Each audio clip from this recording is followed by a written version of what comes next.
Selamat sore, kawan motivasi dimanapun Anda berada, ketemu lagi dengan saya. Sore ini saya berada di LPK Ucumaru. Apa itu Ucumaru dan itu LPK seperti apa? Di samping saya sudah duduk Mas Markus Sidowaluyo.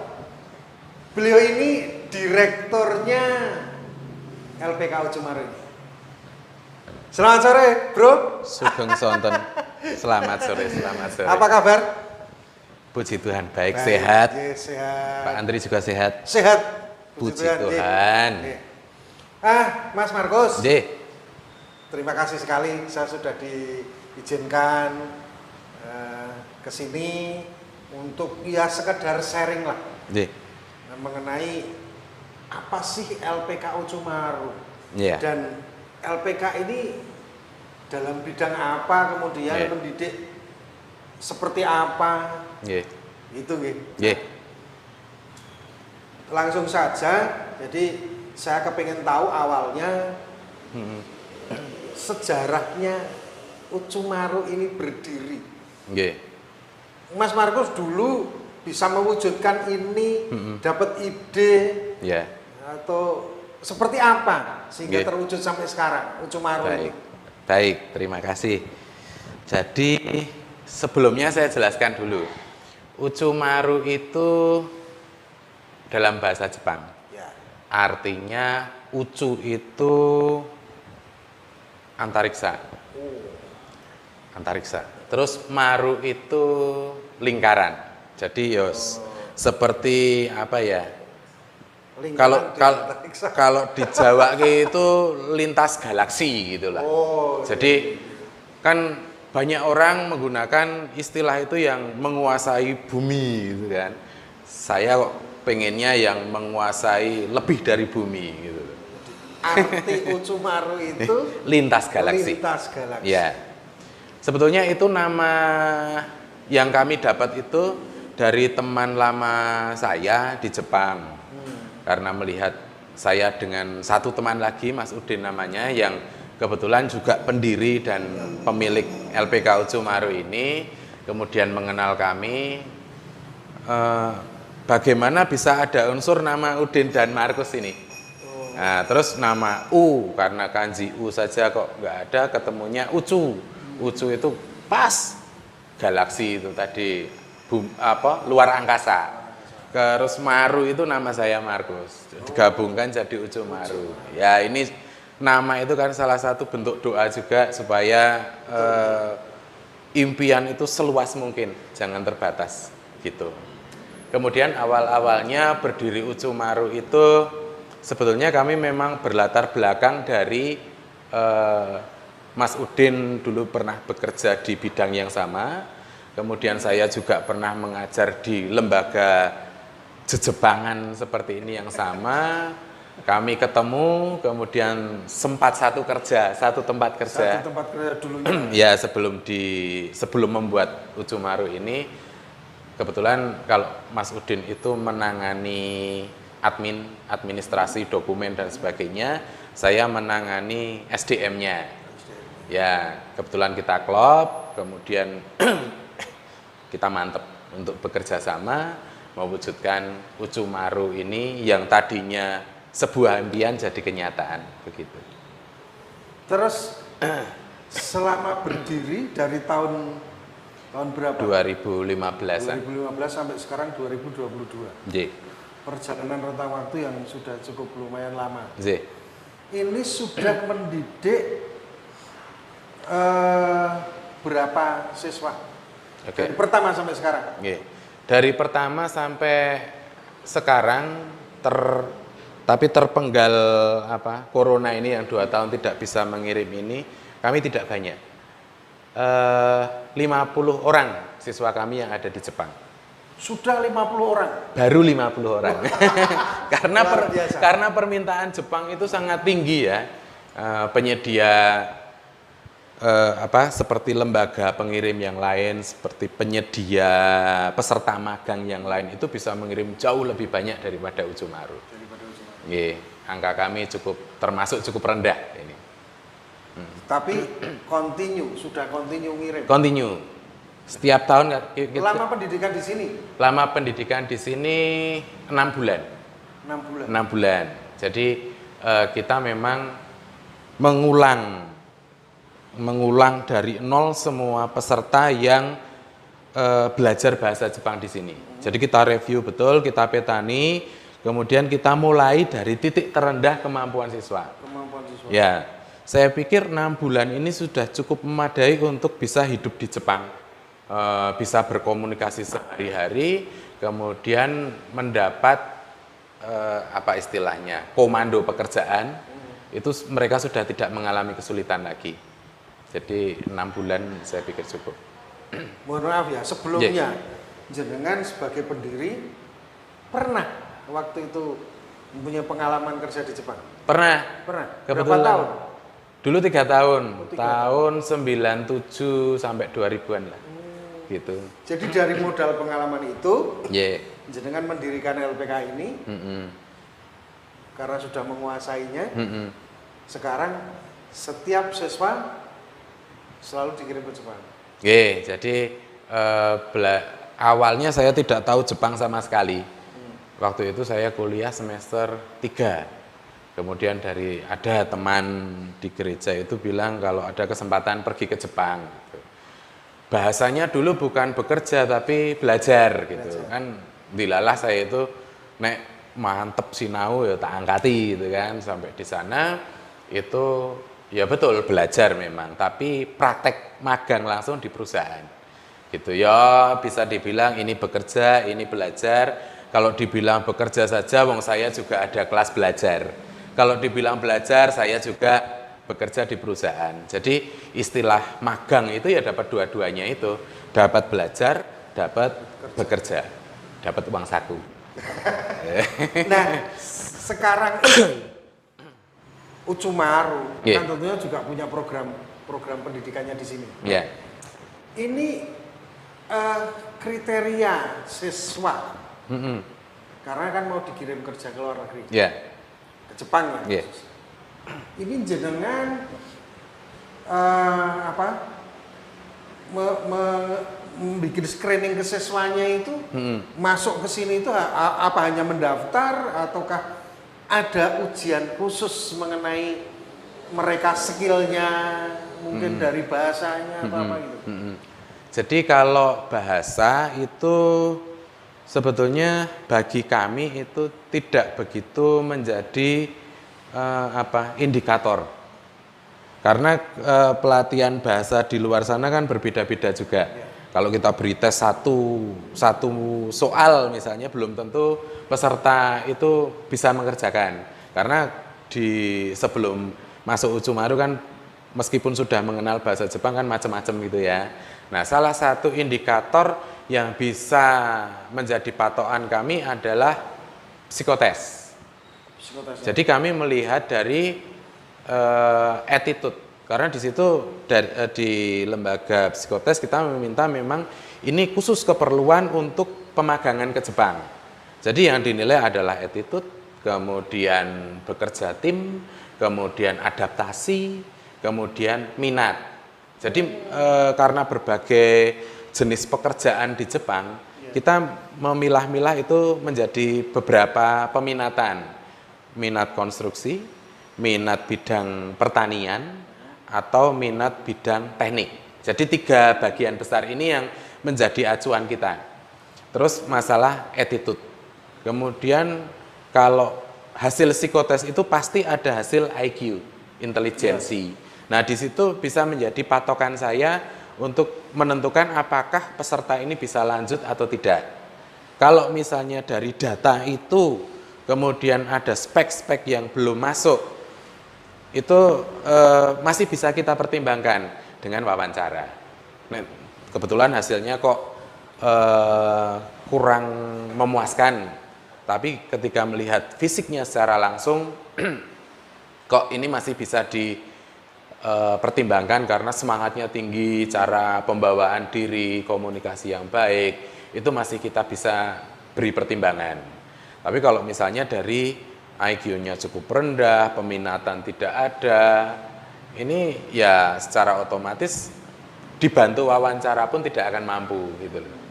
Ini wawancara bukan untuk sogok-sogokan loh ya, tapi untuk saya pengen peserta yang berangkat dari Ucumaru itu betul-betul speknya itu ya standar gitu ya. Jadi bukan orang yang dikirim ke Jepang menjadi orang yang penakut, serba khawatir, ora yakin, nggak pede gitu. Kayaknya kami tidak pengen mengirim peserta yang kurang seperti itu. Kriteria umur ada ya? Sampai Umur maksimal usia berapa ya? 27 tahun. Maksimal. Yeah. Baik untuk kami ya, untuk Ucumaru. Nah, pengiriman ke Jepang setelah selesai pendidikan didik selama kurang lebihnya berapa bulan? 6 bulan. 6 bulan. Di Ucumaru dididik selama 6 bulan. Terus pengirimannya ke Jepang itu berdasarkan permintaan dari sana atau Mas Markus itu selaku pengelola Ucumaru menawarkan ke sana? Oke, ada ya beberapa sistem ya. Jadi ada tiga pola untuk mendapatkan kesempatan mengirim ke Jepang. Ada marketing, kemudian ada permintaan dari Jepang, dari grup partner kita di Jepang, kemudian ada reorder. Jadi perusahaan yang lama kepeneran minta lagi gitu. Tapi kalau marketing ini ya saya memang tidak secara langsung itu market ke Jepang gitu. Tapi ini menggunakan sosmed, Instagram, Facebook. Jadi untuk Ucumaru memang ada Instagram, ada Facebook, @ucumaru_official @ucumaru_official itu Instagramnya. Kalau untuk Facebooknya Ucumaru. Ya, di situ kami menyiarkan itu kegiatan-kegiatan global di Ucumaru. Dengan begitu ada kebetulan di Jepang sana perusahaan-perusahaan yang juga menggunakan medsos itu ya nyentuh-nyentuh lah gitu. Terus yang tadi ada memang permintaan dari perusahaan, grup partner kita juga bisa memperkenalkan perusahaan yang baru. Jadi kontinuitas pengiriman kita ya berdasar ini tadi 3 hal tadi itu. Kemudian kita mengirim peserta itu dan melatih peserta itu berdasar permintaan dari perusahaan di Jepang. Jadi kita tidak membuka kelas reguler untuk belajar bahasa Jepang itu enggak. Tapi kalau misalnya dari perusahaan atau dari partner kita di Jepang itu telepon, Markus tolong kami membutuhkan peserta magang sejumlah 3 orang. Ya namanya seleksi kan pasti dilebihkan. Kita 2 kalinya atau 3 kalinya. Kalau misalnya rekrut 3 orang kita ajukan untuk 9 orang atau 10 orang. Nah, yang diterima perusahaan ini segera kita latih. Langsung mulai kita latih. Begitu. Itu selesai. Jadi, pengiriman ke Jepang. Ini biaya. Kan perlu visa, tiket pesawat dan sebagainya. Terus mungkin jenengan dampingi ke sana. Itu kalau biaya seperti itu biaya sendiri dari siswa atau memang ditanggung dari Ucumaru untuk kesananya? Yang namanya perusahaan swasta itu kan harus ada pemasukan profit untuk operate ya kan. Nah, kepada siapa lagi saya meminta kalau tidak kepada siswa gitu kan. Jadi siswa memenuhi kebutuhan mereka untuk belajar memang kita wajibkan untuk membayar kebutuhan untuk belajar mereka. Tetapi untuk kebutuhan yang terkait dengan rencana masuk Jepang, tiket, kemudian visa dan sebagainya semuanya sudah ditanggung oleh perusahaan yang memanggil. Jadi mereka sejak menerima peserta ini mereka sudah menanggung tunjangan belajar, termasuk tunjangan belajar. Kemudian biaya perjalanan dan kebutuhan yang terkait dengan kebutuhan persiapan ke Jepang. Gitu. Nah, untuk apa biaya yang dari siswa itu? Ya untuk supaya mereka itu bisa menyelesaikan tahap satunya ini. Karena kalau menurut undang-undang itu belajar bahasa Jepang untuk masuk Jepang itu hanya 160 jam. Kalau 160 jam itu kira-kira ya 1 bulan lah. Masuk 1 bulan bisa menguasai bahasa Jepang. Jadi kita mengusahakan lebih panjang untuk belajar gitu. Itu saja biayanya. Itu yang kalau di Ucumaru memang ada kelas khusus untuk pendalaman bahasa Jepang. Nah sekarang karena siswa dari Ucumaru dikirim ke Jepang itu ditempatkan di perusahaan. Perusahaan kan macam-macam juga. Nah, mungkin ada yang elektronik, ada yang otomotif, ada yang pertanian tadi. Nah, pendidikan skill di sini untuk kayak teknisi kayak gitu, Anda kerjasama atau memang dididik di sini ada mentornya sendiri? Jadi kebetulan di Ucumaru ini berpartner dengan perusahaan yang bidang kerjanya itu rata-rata itu di bidang pengelasan, kemudian pemesinan, kemudian ya ada sedikit di bidang konstruksi. Namun konstruksi ini juga menggunakan pekerjaan pengelasan. Jadi secara umum itu pekerjaannya pengelasan dan pemesinan. Nah, di situ kami mempunyai partner juga yang khusus mengajari pengelasan. Tapi ya dilakukan di Ucumaru juga. Jadi kita mendatangkan instruktur, bahkan saya sendiri dulu kan di Jepang juga bidang pengelasan. Kebetulan juga bersertifikat pengelasan. Jadi ya saya bisa mendampingi untuk waktunya yang lebih panjang, untuk anak-anak bisa latihan lebih panjang, ya memang saya minta bantuan rekan untuk yang khusus instruktur itu untuk mendampingi. Gitu. Untuk pemesinan karena mesin CNC dan sebagainya itu kami belum mampu mengadakan, ya kami numpang ke bersama dengan yang lain. Kemudian siswa di sini ini sistemnya asrama di sini atau memang dia selesai jam belajarnya pulang dan mulai jam belajar balik ke sini lagi? Karena ini belajar tidak hanya bahasa saja, tapi juga penyiapan adaptasi budaya. Jadi kehidupan sehari-hari itu sejak wis yakin ini mau berangkat ke Jepang nih. Jadi kan dari buka mata bangun sampai tidur lagi kan sebisa mungkin ya kebiasaan itu sudah mulai disesuaikan dengan Jepang. Jadi mereka tinggal di asrama. Gitu. Jadi kegiatan itu semua di Jepang pun juga di perusahaan itu ditempatkan di asrama. Betul, setiap perusahaan punya asrama. Menyediakan asrama. Begitu. Nah, ini Mas Markus, yang namanya lembaga pendidikan kan tentunya juga ada marketnya. Jenengan untuk marketnya merekrut siswa itu, apakah ke promo ke sekolah-sekolah atau melewati media sosial atau? Jadi tadi kan saya sudah sampaikan salah satu marketing kita itu menyiarkan kegiatan kami. Memang tidak secara spesifik ditujukan ke siapa gitu, enggak. Kepada siapa saja yang bisa nge-reach Instagram atau Facebook kami itu bisa melihat atau sekedar tahu. Siapa tahu nanti kalau saya tidak berminat tapi ada teman yang tanya, saya pengen ke Ucumaru aja. Nah, ini secara gerambiang kita tidak spesifik menuju ke siapa pangsa pasar ini. Kalau misalnya untuk yang untuk mencukupi rekrutmen tadi, karena Ucumaru ini selain lembaga pelatih bahasa Jepang juga termasuk lembaga yang punya izin untuk mengirimkan peserta magang ke Jepang atau istilahnya sending organisasi atau dalam bahasa Jepangnya okuri dashi kikang. Nah, ini memang tidak begitu banyak di Indonesia. Ada sekitar 200-an lembaga. Nah, sedangkan lembaga bahasa Jepang itu di Indonesia mungkin ribuan ya. Nah, dari situ saya mencoba memberikan informasi ke lembaga-lembaga bahasa Jepang yang tidak mengirim peserta ke Jepang untuk mengikuti program seleksi di Ucumaru. Jadi saya lebih yakin ketika peserta itu sudah pernah tersentuh lembaga.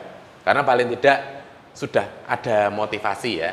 Kalau dari misalnya saya market, kemudian ada yang minat dan belum paham betul tentang magang, itu bisa putus tengah jalan. Gitu. Jadi kalau dari lembaga itu bisa dikatakan 75% lah calon peserta itu sudah punya minat kemantepan berangkat ke Jepang. Gitu. Nah, tadi Mas Markus menyampaikan ke saya kan selama berdiri Ucumaru itu sudah sekitar 50 siswa yang dikirim magang ke Jepang. Nah, selama berapa tahun maksimalnya atau minimalnya waktu magang di Jepang? Kontrak peserta magang itu kalau sekarang ada 1 tahun, ada 3 tahun, ada 5 tahun. Tergantung kebutuhan di perusahaan. Nah, Ucumaru itu semua mengambil yang program 3 tahun. Kemudian ketika kondite atau prestasi atau performa peserta itu baik, mereka diberi tawaran oleh perusahaan. Kamu bisa nambah nih, mau nambah 2 tahun atau 5 tahun, karena ada beberapa program memang. Kebetulan partner kita di Jepang itu sudah punya izin yang bisa mengurus perpanjangan mereka. Jadi mau nambah 2 tahun atau tambah 5 tahun. Itu kalau yang tambah 2 tahun ini istilahnya Jisuse Sanggu. Kalau yang nambah 5 tahun atau lebih ini istilahnya Tokute Gino. Mungkin istilah-istilah ini asing buat Pak Andri ya, tapi familiar buat para penyuka Jepang. Tokute Gino ya. Sudah 50 yang dikirim ke Jepang, tentunya sudah berjalan beberapa tahun. Sudah adakah siswa yang dikirim dari Ucumaru, magang ke Jepang itu pulang, kemudian sudah nampak keberhasilannya pulang ke Indonesia? Kami mengirim pertama kali itu tahun 2017. Kalau yang seharusnya sudah pulang itu ada sekitar ya 10 orang. Tapi dalam catatan kami yang pulang itu 6-7 orang. Yang lain nambah. Lanjut.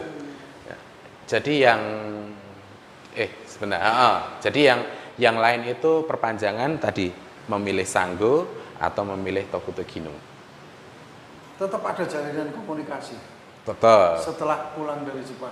Tetap, mereka tetap update terus kemudian kalau misalnya karena sekarang zaman canggih ya, kita sudah punya kontak mereka, update status WA, story, itu kan kami juga mengamati terus karena bagaimanapun mereka dulu pernah menjadi peserta kami, kemudian setelah pulang dari Jepang itu kan juga tidak putus hubungan. Gitu. Jadi kami tahu perkembangan mereka saat itu. Semacam ada ikatan alumni Ucumaru. Ya kalau ada kesempatan kami bisa bertemu kapan saja.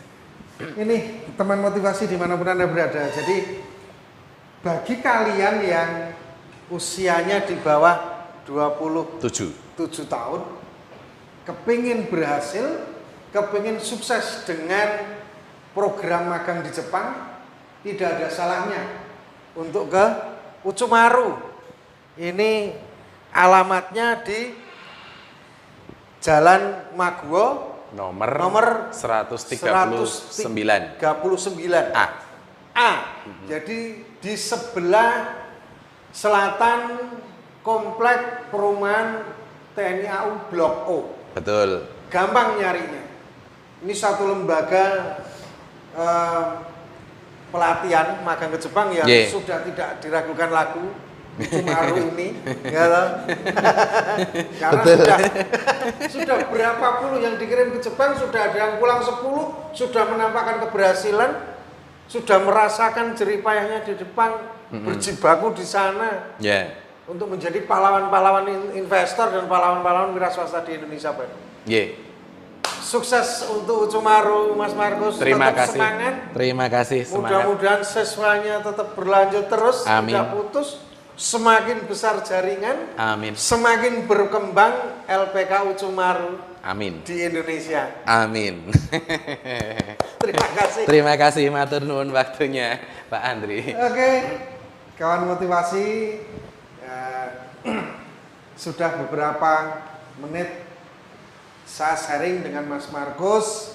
Apa yang disampaikan Mas Markus tentunya juga bisa menjadi inspirasi bagi kalian semua, dan mudah-mudahan kalian ada yang tertarik masuk ke Ucumaru menjadi orang-orang yang sukses setelah pulang dari Jepang untuk menjadi pahlawan-pahlawan wira swasta tentunya.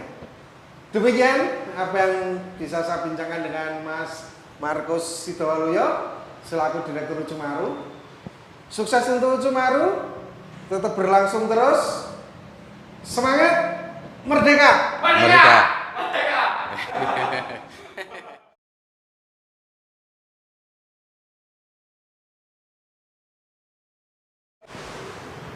Lanjut part kedua. Saya sudah ketemu dengan siswa LPK Ucumaru. Nah, tadi saya sharing dengan direkturnya Pak Markus Sidowaluyo. Sekarang saya mau sedikit-sedikit ngobrol dengan siswa LPK Ucumaru. Ya. Selamat sore. Sore Pak. Namanya siapa? Nama saya Fernanda Eka Saputra. Fernanda Eka Saputra. Dulu lulusan dari SMK apa SMA? Saya lulusan SMK jurusan kelistrikan. Kelistrikan. Ya.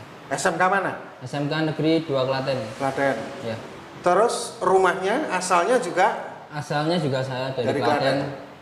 Kecamatan Cawas. Ya. Pertanyaan saya, lulus SMK tahun berapa? Tahun 2020. 2020, baru kemarin ya, 1-2 tahun ini. Ya. Kenapa tertarik dengan LPK Ucumaru? Ya karena yang pertama itu karena biaya untuk berangkatnya lebih murah dari yang lainnya.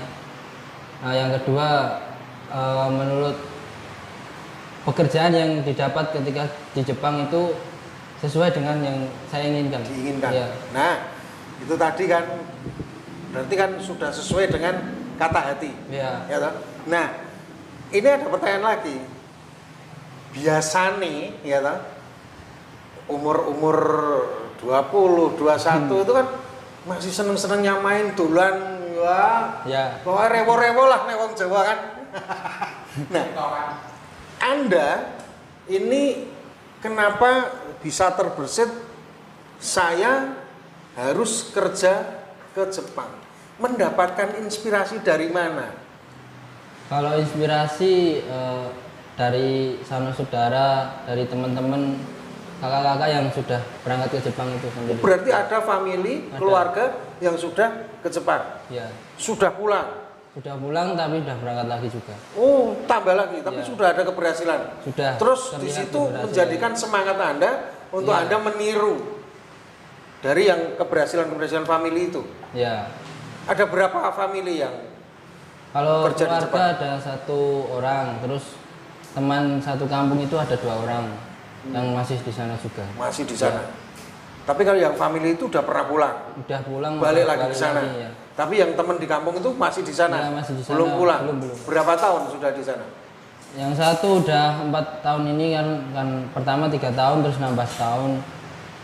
Terus yang satu baru jalan 3 tahun ini. Anda tentunya punya motivasi. Ya.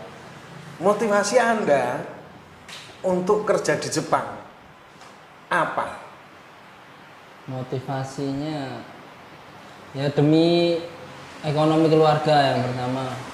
Terus yang kedua mengumpulkan modal buat nanti membuka usaha di Indonesia Di di rumah. bidang yang sama. Yang jelas orang tua Ya, orang tua merestui. merestui. Jadi tidak ada Memotivasi, masalah. Tidak ada masalah. Karena memang sudah ada family, ada teman yang sudah bekerja di Jepang Ya, dan family ada sudah ada yang berhasil, sudah keberhasilannya, ada investasi sudah di Klaten ya. Ya. Anda kan tentunya besok dikirim ke Jepang paling tidak minimalnya dalam waktu 3 tahun pertama. Ya, 3 tahun pertama. Seandainya bisa perpanjang sampai 5 tahun kemudian pulang. Bisa. Kira-kira apa yang menjadi pikiran Anda